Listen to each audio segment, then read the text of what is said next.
Buenos días, jóvenes del grupo C5AS de los sábados, quinto cuatrimestre de la licenciatura en Contaduría Pública. La clase de hoy, Derecho Civil, y el tema que vamos a tratar va a ser otro derecho real, como es el usufructo. Habíamos visto en la clase anterior lo que era la propiedad, que era un derecho real, un derecho de dominio sobre alguna cosa. Ahora vamos a ver el usufructo. Este usufructo está regulado en nuestro Código Civil del Estado de Quintana Roo, del artículo 2066 al 2128. Y dice en el 2066, el artículo 2066, que el usufructo es el derecho real. ¿Por qué derecho real? Porque se constituye sobre alguna cosa. Es el derecho real y temporal, generalmente vitalicio, de usar y disfrutar los bienes ajenos sin alterar su forma ni su substancia. Será vitalicio si se adquiere por prescripción o si en el título constitutivo no se expresa lo contrario. Estamos hablando de un derecho real, ya vimos la propiedad, ahora vamos a ver el usufructo. Usar y disfrutar de los bienes ajenos. No hay que perder de vista estas palabras. Bueno, el derecho real del usufructo se ha definido, como anteriormente se mencionó, como un derecho real y temporal, que es generalmente también vitalicio, para usar y disfrutar de los bienes ajenos sin alterar su forma ni su substancia. Bueno, tal es el concepto que señala el Código Civil. Esta definición se ha apartado de la terminología que se usa en todo lo referente a lo que vimos de propiedad. En la propiedad se habla de gozar y de disponer. Tú tienes una casa, eres el dueño de tu casa, tienes una escritura que ampara esa propiedad. Bueno, eres el propietario y aparte la vives. Entonces, como se menciona en lo que refiere a la definición, en la propiedad se habla de gozar y de disponer. O sea, tú disfrutas tu casa, pero la puedes dar en renta, la puedes vender. Digo, eso ya de ti depende. Y en cambio, el usufructo se habla solamente de usar y disfrutar. O sea, estamos hablando de usufructuando, usufructuar. Viene a ser usar y disfrutar, así como la no alteración de la sustancia del bien objeto del derecho real que se esté usando o disfrutando. Bueno, el usufructo, si lo vemos, sí comprende los derechos de usar y disfrutar, como anteriormente ya se había mencionado. Al propietario le queda únicamente el derecho de disposición, es decir, el dominio general, ya que el dominio útil lo tiene el usufructuario. Por eso, lo que queda al propietario se le denomina nuda propiedad, ya que ésta queda despojada temporalmente de sus ventajas efectivas del poder usar y disfrutar. Normalmente se estila, hay muchas personas que así lo estilan, que en vez de dejar testamento, un testamento, la disposición de sus bienes ya después de muerto, en vida hacer una donación donde la persona va a donar la nuda propiedad, o sea, la propiedad, estamos hablando, la nuda propiedad, es el término jurídico, nuda propiedad, a alguno de sus hijos, sobrinos, nietos, a quien quiera, va a donar, pero va a conservar el donante respecto de su casa, si va a donar su casa, pero va a conservar el usufructo vitalicio. ¿Qué quiere decir? Que si la casa ya no va a ser de él, pero sin embargo no lo pueden sacar. Si los nuevos propietarios quieren vender la casa donada, bueno, el que quiera comprar va a saber que hay un gravamen en este aspecto que es el usufructo vitalicio. La casa tiene un gravamen, vamos a decirle así, yo ya la doné, pero no me pueden sacar, al menos cuando yo ya me muera, se hace el trámite para cancelar el usufructo vitalicio por parte del propietario o los propietarios a quienes yo le haya donado, para que entonces ya puedan también usar y disfrutar la casa como mejor les parezca, pues son los propietarios. Pero mientras esté la persona que tiene el usufructo vitalicio, no lo pueden sacar. Y por eso es más cómodo, porque si se deja testamento o queda intestado, hay que promover un juicio de sucesión testamentaria o intestamentaria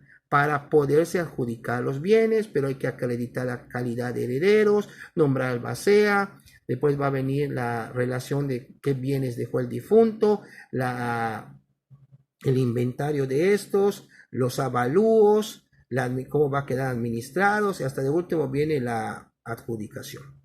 Pero vean cuánto hacer una cosa así en vida, pues tú te mueres, ya le entregaste la casa a ellos, no te pueden sacar, y ya cancelan el usufructo vitalicio y se acabó, ya tienen ellos su casa. Siento que es un modo jurídico práctico de poder resolver a futuro, incluso después de la muerte, una situación. No dejas problemas si lo vemos así.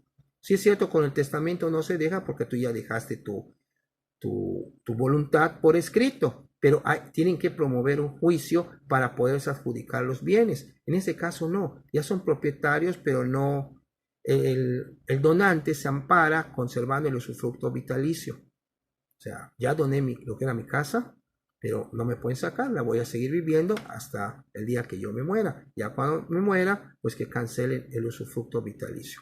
Es un trabajo, digo, no muy sencillo y no es costoso. Estamos hablando de aproximadamente 800 o 1000 pesos el trámite. Bueno, ¿cuáles son los bienes que son susceptibles del usufructo?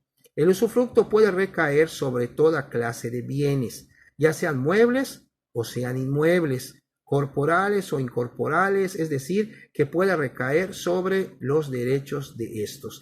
El usufructo puede recaer también sobre derechos reales como sobre derechos conocidos como los personales, que vimos en las clases pasadas. Cuando el usufructo se constituye sobre cosas materiales, se ejerce por la apropiación que hace el usufructuario de los frutos o productos de la cosa. Cuando recae sobre derechos, se ejerce por la apropiación que hace el usufructuario de los beneficios económicos que reporta ese mismo derecho. Y por la extensión de su objeto, los usufructuarios pueden ser de dos clases, a título particular o bien a título universal. ¿Cuándo va a ser a título particular? Cuando se constituya el usufructo sobre cosas determinadas, ya sean muebles o inmuebles, corporales o incorporales. Ese es a título particular. ¿Y cuándo es a título universal? Cuando se constituye sobre la universalidad de hecho de derecho sobre parte alícuota de la misma, sobre de un bien. Acuérdense que ya habíamos visto también lo que debemos entender por parte alícuota. Lo anterior puede darse generalmente por testamento, cuando se confiere el usufructo sobre todos los bienes de la sucesión, o sea, para el uso y disfrute. Cuando escuchen la palabra usufructo, uso y disfrute. Bueno, ¿cuáles son los modos de crear o constituir el usufructo? Tenemos en primer lugar lo que es el contrato, ya sea por testamento, por un acto unilateral, por ley o por prescripción. En lo que atañe al contrato, es una forma habitual de constituir el usufructo. Como ya habíamos mencionado el ejemplo de la donación de la nuda propiedad con reserva de usufructo vitalicio. Y se presenta en dos aspectos, por una constitución directa y por retención. Se da por constitución directa cuando se enajena a una persona el usufructo, y por retención es cuando el dueño de la cosa dispone que ésta, es decir, transmite el dominio, pero se reserva el usufructo, como vimos en el ejemplo de la donación. Después tenemos el testamento. Se constituye por transmisión del mismo, por legado o por reserva del usufructo universal a los herederos. El acto unilateral, de conformidad a lo establecido por el Código Civil, se refiere a la voluntad del hombre. Después tenemos la prescripción, se adquiere en la misma forma que se adquieren los bienes muebles o inmuebles, o sea, por prescripción, pero es necesario tener en cuenta que tiene que existir una posesión a título de usufructuario, de buena fe, pacífica, pública y continua. Después tenemos la ley, es una forma que reconoce para aquellos que ejercen la patria potestad, estamos hablando de la cuestión familiar, a efecto de que puedan llevar a cabo la administración y la mitad del usufructo sobre los bienes del que esté sometido ella y que no adquirió por su trabajo. O sea, si tiene la patria potestad pero no la adquirió él, pues simple y sencillamente pues por disposición de ley.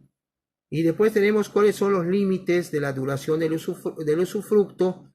Cuando lo disfrutan las personas físicas, dura el tiempo que éstas vivan. Como les decía, si ya no está la persona que está usufructuando el bien, pues simplemente ya pues el propietario o el que pueda tener derecho para darle un usufructo, pues ya puede disponer, ya que por la naturaleza es vitalicio, como habíamos visto en la definición inicial, salvo pacto en contrario. En cuando se trata de personas morales, la ley fija un plazo de 20 años. Si la persona jurídica se extingue antes de este término, como consecuencia también se extingue el usufructo. ¿Y cuáles son los derechos del usufructuario? El usufructuario tiene 3 acciones para hacer valer. Tenemos las reales, las personales y las posesorias. Estas son las 3 acciones. Y las obligaciones del usufructuario, según el maestro Rafael Rojina Villegas, menciona que deben dividirse en 3 momentos las obligaciones del usufructuario. Obligaciones que son anteriores a la entrega de la cosa en materia del usufructo, obligaciones durante el disfrute y obligaciones en la extensión del usufructo. Y las obligaciones del nudo propietario. El dueño de la cosa puede ejecutar actos de dominio tales como vender, hipotecar, constituir servidumbres. Una servidumbre, por ejemplo, de paso, que hay entre 2 terrenos, se abre una brecha para que pueda pasar, por ejemplo, el ganado a beber agua. Esa sería una servidumbre de paso. Pero todos esos actos no deben perjudicar los derechos del usufructuario. Si se ejecuta una venta, por ejemplo, el caso que hemos visto de la donación, que a los que les doné la casa nada más tienen la nuda propiedad y la quieren vender, el comprador no entrará en posesión de la cosa, sino al extinguirse el usufructo. O sea, el comprador no, que les vas a comprar la casa a ellos, no puede entrar y sacarme la casa porque tengo el usufructo vitalicio. Bueno, ¿y cuáles son las formas para extinguir el usufructo? Por muerte del usufructuario, por el vencimiento del plazo que se establezca en el contrato, el cumplimiento de la condición resolutoria que lo afecte, por consolidación, reuniéndose una persona con calidades de propietario y también de usufructuario, por pérdida de la cosa, por prescripción, por revocación del derecho del propietario constituyente y por no otorgarse la fianza en caso de ser a título gratuito el usufructo, perdón. Y como pueden ustedes ver, y de aquí sacar entre las conclusiones, la importancia del usufructo, sobre todo, como dice la definición, es generalmente vitalicio. Y lo que habíamos comparado con la facilidad de hacer una donación en vida, pero de lo que es la nuda propiedad. Y tú conservas el usufructo vitalicio. Ya ven que aunque los nuevos propietarios a los que tú les donaste tu casa, bueno, lo que fue tu casa, porque ya es de otros, la quieran vender, el nuevo comprador no puede entrar en posesión del inmueble porque tú lo estás viviendo, porque tú tienes el usufructo vitalicio. Y les repito, es mucho más práctico que un testamento, porque en el testamento, pues tienes que promover un juicio para poderte adjudicar los bienes que haya dejado el difunto. De esta manera, jóvenes, espero el próximo sábado 4 de julio de 2020, sábado, a la hora de nuestra clase, entremos al chat de la plataforma para que todas las dudas que tengan sobre este tema me las expongan y yo les pueda ir dando respuesta a cada una. Todo el material ya está en plataforma, incluyendo este video. Muchas gracias y que pasen buenos días.